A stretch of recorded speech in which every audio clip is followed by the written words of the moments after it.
So first of all, I built this movement prep here for Tom for his sciatica. So sciatica, when it comes to strongmen and people like Tom, it tends to come from the position of the pelvis and the kind of posture that he holds.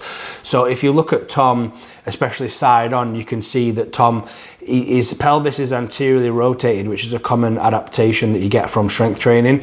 Heavy strength training is it creates what we call an oriented pelvis, where it puts you in a set position.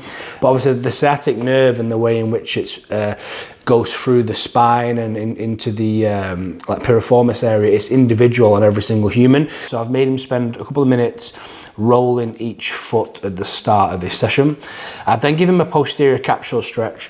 Now, a posterior capsule stretch is a way that you're able to get internal rotation of the hip and posterior rotation of the pelvis. After that, I've given him a movement that I like called a rock and breathe and squeeze. Further engage that posterior rotation of the pelvis whilst engaging his adductors and core muscles, whilst getting a little bit of length for his lower back as well.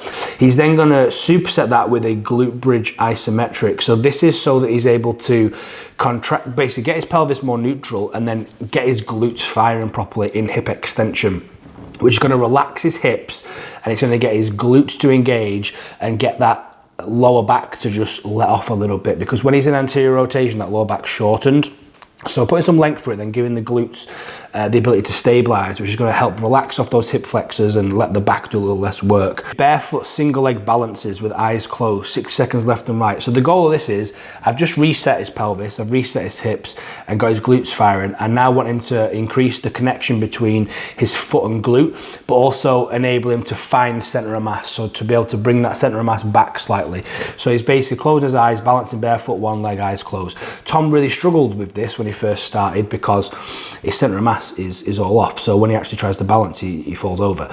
So he's basically been improving that every single week, improving the connection with his foot and glute and keeping himself stacked over correct center of mass over like midfoot and heel.